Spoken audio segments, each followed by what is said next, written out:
정말 술을 너무 많이 먹고 다시는 이런 일이 없도록 하겠습니다.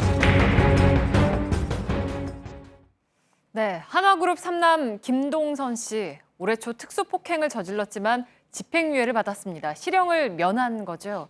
다시는 이런 일이 없도록 하겠다는 약속이 법원에서 받아들여졌기 때문입니다. 하지만 집행유예 기간 중에 또 폭행 사건을 일으켰습니다. 그렇다면 이미 내려진 집행유예 결정은 어떻게 되는 건지 언론 보도와 소셜미디어에 엇갈린 내용들이 나오고 있습니다. 그래서 팩트체크를 해봤습니다. 오대영 기자, 무효가 되는 겁니까? 무효가 될 수는 있습니다. 네. 법이 이렇게 되어 있습니다.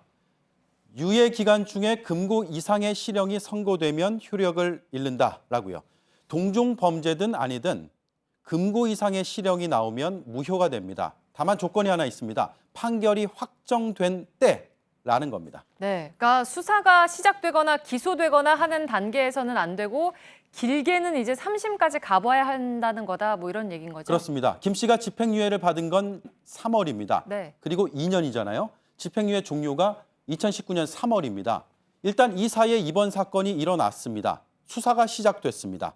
앞으로 기소가 되고 재판이 이루어지고 실형이 확정이 된다면 그때 집행유예 효력이 사라지게 됩니다. 길게는 3심, 대법원까지 갈 수가 있습니다. 이렇게 되면 그때 새롭게 선고되는 형량과 기존의 징역 8월이 합쳐져서 수감기간이 늘어나게 됩니다. 네, 그러니까 시간이 꽤 걸릴 수도 있고 저 기간을 아예 넘어버릴 수도 있겠는데 그러니까 결국에는 신속하게 수사를 해서 법원의 판단을 받아봐야 하겠군요. 맞습니다. 문제는 수사기관이 어떤 혐의를 적용하느냐인데요. 네. 대한변호사협회가 폭행과 모욕죄로 일단 고발을 한 상태입니다. 네, 근데 이제 정작 피해를 당한 김앤장 변호사들은 처벌을 원치 않는다라는 입장을 오늘 내지 않았습니까? 맞습니다. 반의사불벌죄라고 하잖아요.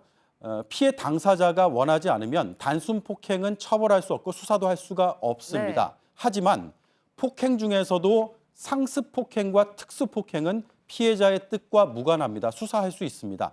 또 아직 사건의 전모가 밝혀지지 않았습니다. 수사 과정에서 상해나 기물파손 등이 추가될 가능성도 열려 있습니다. 네, 근데 이제 김 씨 폭행 사건은 이번이 처음이 아니잖아요. 그러니까 이 점도 고려가 되겠군요. 그렇습니다. 이 상습 폭행은 이런 걸 감안합니다.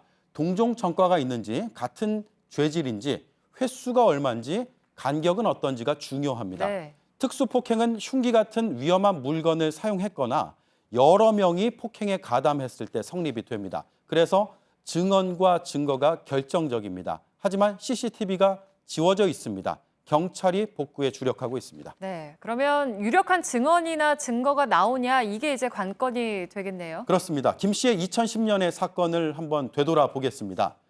폭행, 상해, 강제추행, 기물파손, 공용물건 파손 혐의로 수사를 받았습니다. 하지만 피해자와 합의를 받고 기소유예로 끝났습니다. 반면에 올해 초 사건의 처리 결과는 좀 달랐습니다. 특수폭행과 영업방해 혐의로 다시 수사를 받았는데 이때에도 합의를 했습니다. 하지만 검찰이 구속 기소했습니다. 비슷한 전력이 있고 죄질이 불량했다는 이유 때문입니다. 당시 법원은 집행유예를 선고했습니다. 다시는 이 같은 범행을 저지르지 않겠다고 다짐하는 점, 술 취한 상태에서의 우발적인 범행인 점 등을 고려했다고 밝혔습니다.